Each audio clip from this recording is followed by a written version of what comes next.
Shri Bhagavan Uvacha Prajahati Yada Kaman Sarvan Parthamanogatan Atmanyevatmana Tushtaha Sthitaprajnastadochyate. So this is a very, very famous verse, often quoted by many, many Swamis, Acharyas. One of the most famous verses of the, essential verses of Bhagavad Gita, Prajahati Yada Kaman. So Bhagavan, Sri Bhagavan Uvacha, Bhagavan is talking now. What is he responding to? As we see, the whole of Bhagavad Gita is a dialogue. Arjuna asking certain questions and Bhagavan responding. Very beautiful, actually, because you can see, you've already seen in chapter 1 that all the questions that you have also in your mind, Arjuna reflects that. So it is a very beautiful text in that Arjuna represents the whole of humanity. And Bhagavan, he's invoking Bhagavan as the teacher, Krishna as the teacher who answers and clears all his doubts in so many areas. As you move through the chapters, you'll see so many areas of life where all the doubts are cleared. So this particular doubt also many of you may have had, and many people have. And what is that? Arjuna says, Sthitaprajnasya ka bhasha samadhistasya keshava. What about this person of knowledge? How will he speak? How will he walk? Will he talk? It's all these doubts, because obviously in those times there was not TV, but there were books which describe this wise person sitting under a tree in samadhi, in meditation, with anthills growing over him, or, that type of notion may have been in Arjuna's mind. But Bhagavan is dismissing that type of notion because he is explaining the lakshanas, or the qualities of an enlightened being. And he begins with one of the most beautiful verses. We saw that last time, but it's an important section which is often quoted by Adi Shankara in his commentaries on the Bhagavad Gita. He says, from now on, all the verses that Bhagavan's going to discuss are the qualities of an enlightened person. But why is Bhagavan listing all these qualities? Is it just for we can say, wow, great, look at that enlightened person, wonderful, and just leave it at that? We remain mediocre and that person remains enlightened. No, it is not for that sake. We have to take those qualities. There's a reason why Krishna lists these qualities. Why? We have to imbibe them in our life. Shankara says, as sadhana for our lives. The qualities of an enlightened being become sadhana, means for us to become an enlightened being. Because as we said, the birthright of every human being is enlightenment, is to discover yourself free from this bondage, moksha. So it is available to everyone who is born on this planet. Through the teaching, one can gain moksha. So these lakshanas, this is very important to understand. These lakshanas of a jnani become sadhana for a seeker. These are our sadhanas that we have to see. So what is the lakshana after the knowledge has borne fruit? That's what he's trying to say. Is there any physical change in the personality, person to see? Is there any physical change? There's no physical change. You cannot see a wise person from externally. You have to, it is said in the Shastra, you have to be a wise person to discover a wise person. So it is not given for you to go jnani spotting. When you go to here in UK, you cannot go anyway, lockdown again, it's coming up. So you cannot go jnani spotting, but it's not, so you go around saying, oh, he has this lakshana, he must be enlightened. This one has this lakshana. No, it is to apply to your own self. It's to see whether I've grown spiritually. Have I imbibed these qualities of this master that he's discussing here? And the practical benefit of knowledge is also discussed, because we are result seekers. We have to be very, very honest with ourselves. Everything we do in life is because we want a result. Even the pursuit, you will not come to Gita class if there's no result. Definitely, there is something you get out of it. There will be a result. And that is what we, all our pursuits, all our karmas, actions are done for results. So Bhagavan is also showing, hey, if you become enlightened, this is what you're going to get. These are the verses coming up. You will be free in so many areas of your life. And in order to be free, how do we apply this jnanam? That is also, I said, There's three methods in acquiring Atma Jnanam, or this self-knowledge. Very important, which is talked about in the scriptures again and again. The first one, Angi, it's the main one, is Shravanam. Puraf Punaha Shravanam Kuryat. It is the listening to the traditional teaching revealed, the words revealed according to a certain methodology. The actual listening again and again creates the vasana, creates something, a change in the mind. And that happens without your volition. You do not need to attempt to change. It is not theory and practice. We have to be very careful here. Vedanta is not theory and practice. You don't learn and then practice. No. Just by the mere listening again and again, what happens? There is a samskara created in the mind where when you need the knowledge, it will come to you. It may not be with you 24/7. Atma cannot be in your mind 24/7. You all have other work to do. You have, everybody is busy in their jobs. We have to offer our jobs, offer our roles, everything to Bhagavan and do our jobs well. We cannot keep aham brahmasmi 24/7 in our head. But what happens then? What's the point of the knowledge? When you do Shravanam, what happens is that it seeps into your subconscious. It seeps into your unconscious. So when you need it, suddenly when there's a challenge, because we never know when the challenges are coming in life. You all know that any moment life can change. When that challenge comes, how am I able to handle it? That is the fruit of knowledge. The knowledge, the vritti, the thought has to arise. All that I've heard in Gita class, suddenly titiksha, that comes when something is unpleasant in my life. Then I remember the value that Bhagavan taught, titiksha, tans titiksha svabharata. He said, bear with it. However unpleasant the situation, you cannot change it. If you cannot change, you have to bear with it. Constantly complaining about things that you cannot change in life is not going to help you, and it's not going to help anyone else around you either. Nobody likes people, munu people who are always moaning, groaning, right? Oh, I know somebody, there was a person in the Gurukulam in India when, it was very hot in summertime. And all that they used to say was, oh, it's so hot. The whole conversation, it's so hot. It's so hot. It's so, and yes, the fact is it is hot. Can we change the heat? We cannot change the heat. It is hot. If we can make our situation better, definitely, Shastra never says, bear it and suffer. If we can make a change, we make a change. So this is what Shravanam does. It gives you the capacity that Jnanam comes to you when you need it. So when unpleasant things happen in your life, you'll remember, titiksha, tans titiksha swa. Then after Shravanam, the anga is manana. You have to clear your doubts. So many doubts arise in the study of the scriptures. They come very naturally, they come. But our rishis are brilliant. They've seen every doubt that can arise.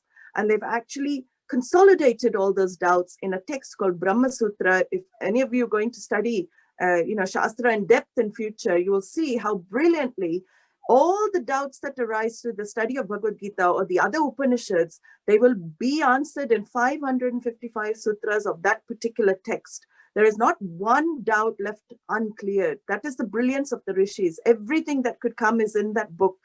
So manana, you have to do manana after Shravana. All the contradictions to your thinking that you had, you have to resolve. All the YouTube videos you've watched and all the masala you've imbibed, you have to resolve. Because you have to say, oh, this Swami said this leader said this one said that. How are you going to reconcile? Because Shastra may say something differently. So all of these have to be resolved in a period of manana, of clearing doubts. And these rational thinking is very much encouraged during this particular time of your pursuit. One has to learn to think rationally. As we saw yesterday in the session, the buddhi capacity, the intellect capacity has to kick in. That is what Vedanta teaching does, actually. The emotional you, it is not destroyed. We don't clear the emotional you. You are emotional. That is very natural. But what happens when Vedanta study happens is the emotional you is managed. The emotional you, which actually rules your life, is managed more and more. So the rational you becomes, or the rational you is the adult you. The adult you takes over the child in you. So this is Vedanta actually helps with that. So the Mananam period is very important because you question the validity of the Mahavakyas, the great sayings of the Upanishads. When they say, Tat Tvamasi, you are that. How can I be that? Of course, the first doubt will come.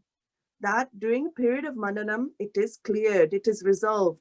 And Shastra slowly unfolds how you are equated to the whole brilliantly, how the essence, your essence as consciousness, pure consciousness is nothing different, no different to the essence of Bhagavan, the Lord, who is also in the embodiment of pure consciousness.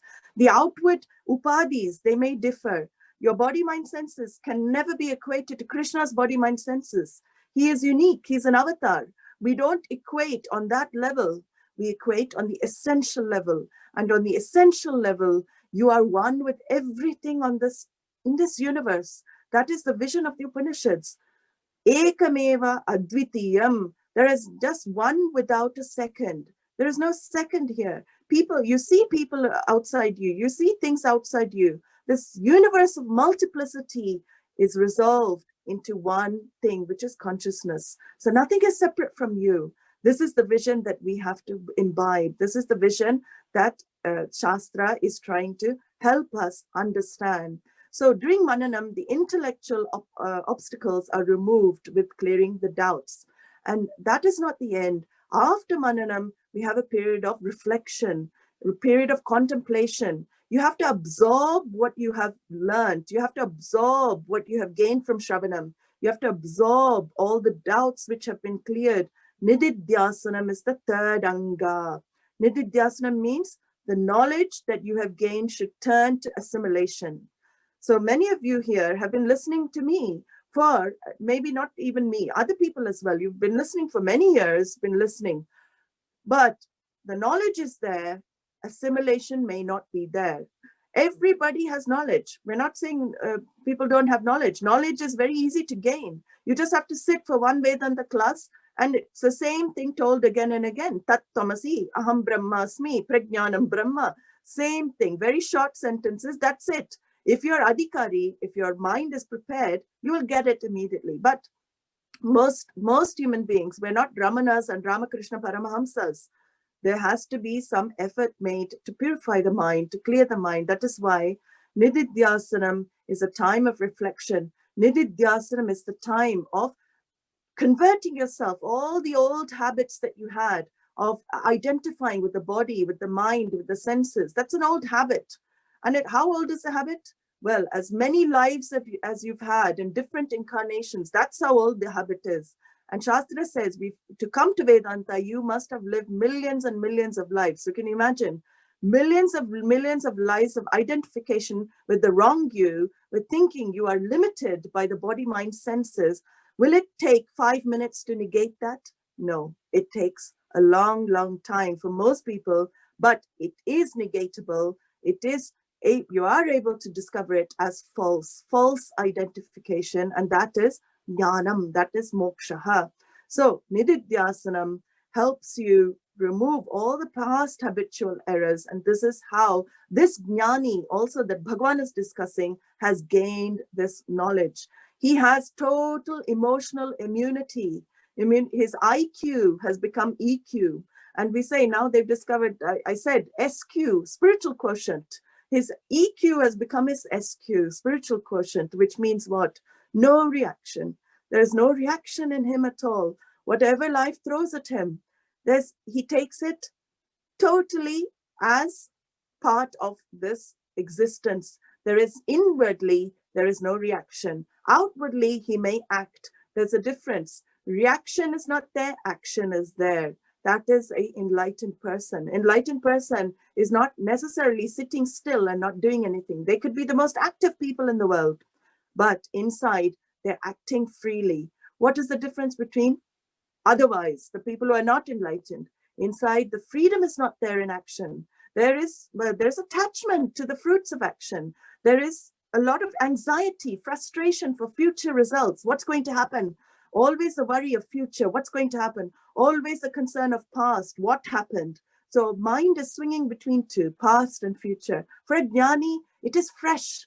Every moment is fresh. So when he lives in this world, This moment is a fresh moment, and he does what is to be done in that particular moment. And that is why Bhagavan says in this verse, he says, Atmanyevatmana tushtaha, very beautiful. Tushtaha, his happiness is not because of a situation or a person. Our happiness is always dependent on what? It is dependent on external situations being pleasant towards me. I want something to happen. If it happens the way I want, then what? I experience happiness. What if things don't happen the way I want? Can I say I experience happiness? No. Normal people will not say, oh, things didn't go my way, I'm so happy about it. Nobody, unless you're abnormal, you will not speak like that. If things don't go your way, definitely you will be unhappy. But he is happy whether things go his way, whether things don't go his way. Atmanyevatmana tushtaha. He's happy within himself because there's no cause for his happiness. That is the beauty of this knowledge. We have a cause for the happiness, right? There's an external cause for us to be happy. Everything in life, if you see, there's external causes for me to be happy. They may vary throughout my life. At age 3, a Barbie doll might have created happiness for me. There was an external cause. But age 30, the same Barbie doll may not create the happiness for me. It may be a real doll, right? So that is a different type of happiness. But the objects, the causes of happiness change throughout our lives. But what is the constant? That we're dependent on externals for happiness, okay? Whatever the external objects, we're dependent. But this person that Bhagavan is discussing, tushtim gataha atmani, he's happy with himself, nirnimittam, without a cause, without reason, without dependence on any situation or person. Why? Because Atma is in the form of fullness. His being, Atma, he has discovered his Swarupa, his nature as pure consciousness, which is Purnam, in the form of fullness. When you're full, when you're the meaning of satisfaction, how can anything make you fuller? So there's another verse that will come at the end. It is like Bhagavan says, when the ocean is already full, if you add another glass of water, is it going to increase the ocean? It is not. That is exactly like his happiness.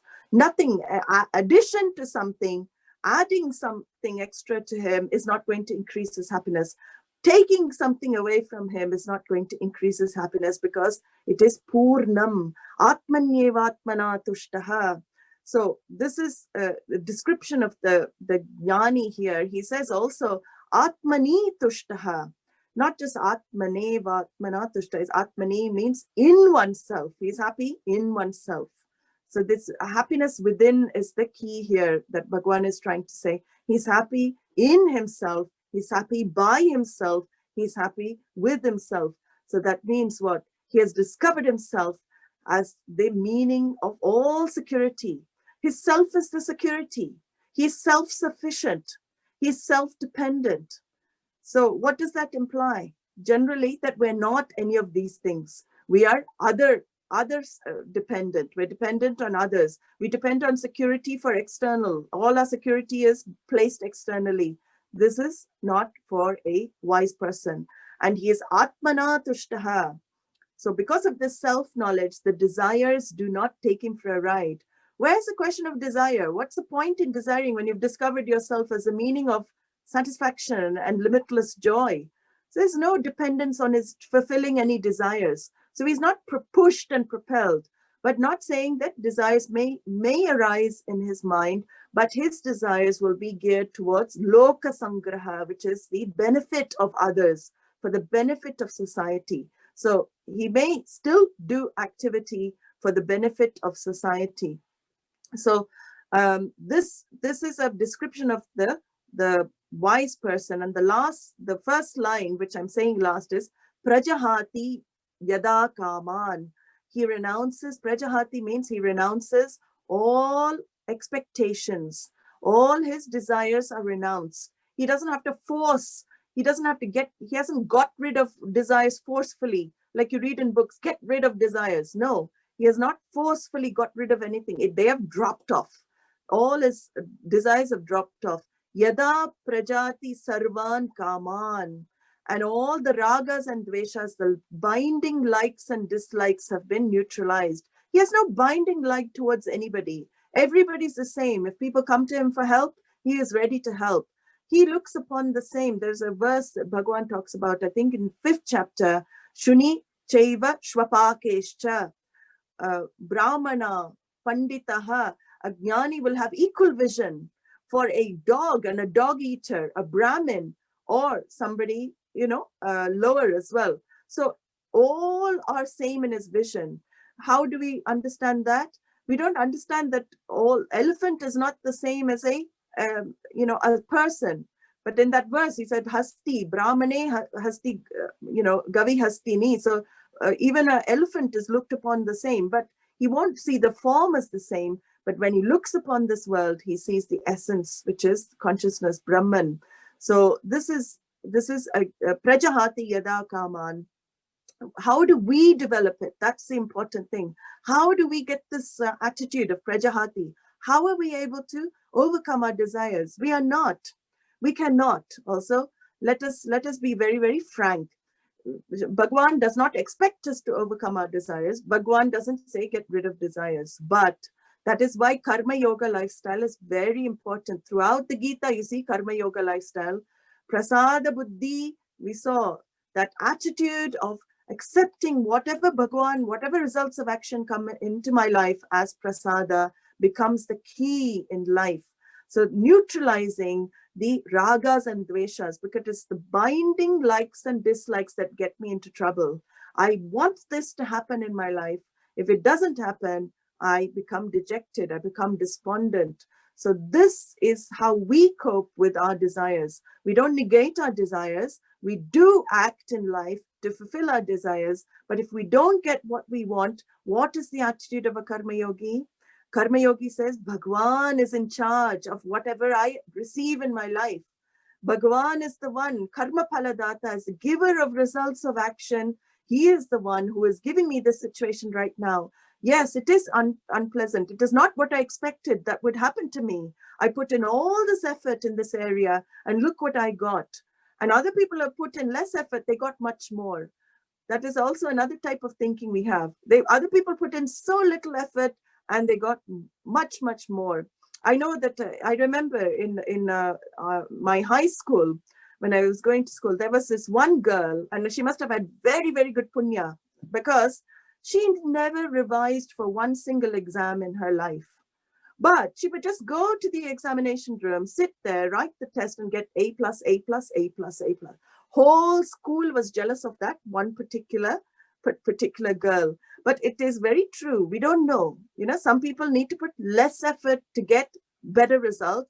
Some people put in so much effort, they don't get result. But as a Karma Yogi, what is my attitude? Attitude is, I will put in effort, oh Lord, because you have given me the power to act. Bhagwan has given you the power to act. Don't become tamasic and say, I'm not doing anything. Whatever Bhagwan gives, it is my prasadam. I just sit and watch TV and watch some nice Netflix movies all my life and not act and not do anything because you're afraid of failure. No, that is worse. It is better to act and take failure as it comes, because failure is going to come for everybody in life. We cannot always have success. It has to, sometimes we will have times where things don't happen the way, but we still continue acting. And that is the way a Karma Yogi lives their life. I do my duty. A duty-led life becomes very important in this Karma Yoga lifestyle. What is my duty in this moment as a father? What is my duty as an employee? What is my duty as a husband? All of these are roles that everybody has to, play in their lives. But how do I play my role the best? And that is an offering to Bhagavan. It is not for yourself you're doing it. If you have the attitude, I'm playing this role for the Lord's sake. I'm doing this as a gift, arpanam, that is Karma Yoga. And whatever I get, it is a bonus. If something more than I expect happens, bonus, fantastic. If something less, it's also fine with me. That is Bhagwan's wish. So this is how I practice this. Prajahati Yada Kaman, that Bhagwan discusses about this jnani. And he also says, Manogatan, these desires, what happens as they arise in his head, they resolve. So he has no, as they arise, they resolve, because there's no impetus to fulfill his desires. He already has discovered himself. So no impetus. Desire, remember this, Adi Shankara calls it the triple knot of ignorance. I said this before. What is the triple knot of ignorance? Avidya, kama, karma. Everything, avidya, non-recognition of the self, non-recognition of yourself being full and whole and complete. What does that do? Then desire arises. Why? Why do desires arise? Because you feel you lack something in life, because you feel you're not complete. Desires only arise because you feel there is some kind of lack. If I get this, I will feel better. If I achieve this, I will feel better about myself. So whole life is there for achievement, acquiring achievement. That is everybody's, drive that everybody does in life. But one who recognizes, yes, desire drives me to action, then I will realize I will act prudently. I will act according to what Shastra recommends for you to discover the fullness that you already are. And that action is intelligent action. It is dharma aviruddha kama. It is you're pursuing your desires which are unopposed to dharma. Because Bhagavan says, I'm in the form of desire in every human being, desire that is unopposed to dharma. So there is no harm in pursuing desires that are unopposed to dharma. So this is a very beautiful verse that discusses how we should imbibe this jnana, this Sthitaprajnas. He's called in this verse Sthitaprajnaha tadochyate, which means he's called a Sthitaprajna. What is a Sthitaprajna? Bhagavan brings it up again and again in these verses. He is a man of steady wisdom. So it is not prajahati yada kaman only on Tuesdays or on Thursdays. It is prajahati yada kaman 24/7, whole throughout his life. This is steady, okay, steady. So he's not wavering in his wisdom. It is there because discovery of knowledge, it cannot, once you know a tree is a tree, even if somebody comes and tells you, oh, that is a frog, will you believe it? You cannot. So once you have the knowledge of the self, you cannot forget it. You cannot lose it because it has become you. When you know the truth, you cannot lose the truth. So that's one good thing. When ajnanam, avidya, ignorance goes, it never returns. This is the self-knowledge. This is what is said. So Sthitaprajna is one who desires do not take him or her for a ride. There's no pressures created by desires, and he cannot be swerved in his thoughts. He recognizes himself as the meaning of satisfaction. And we see two types of desires, and I've said this before, but this is very important because in Shastra, we differentiate between two types of desires. One is non-binding. Non-binding desires are very legitimate. They're in line with dharma. It is like, I want to buy a house. I want to buy a car. These are non-binding desires, right? What does non-binding mean? It means if these desires manifest, it is wonderful. If they don't manifest, it is okay. Of course, I will be disappointed. I cannot but be disappointed because I'm human, but it's okay. I can take it. Again, as a karma yogi, I accept as prasadam. So everything is moderately pursued. It is not all consuming. So everything else is neglected in order to get that. There are some people who neglect everything. They neglect their families, they neglect their friends because they want something so badly. And they have that very, very, drive to get that thing. Shastra says you can get that drive for only one thing in your life, and that is moksha. If you have that kind of drive for moksha, that is the one thing that is validated in the Shastra. But you have that drive for anitya, something which is temporary, and going after all of the other things which are temporary, then it is not a prudent way to live your life, because this is binding desires would lead you to this type of life. But non-binding desires, what is that? Non-binding means whatever happens, it's okay. I still go after things I like, but because they're not binding, I'm okay, whatever result I get.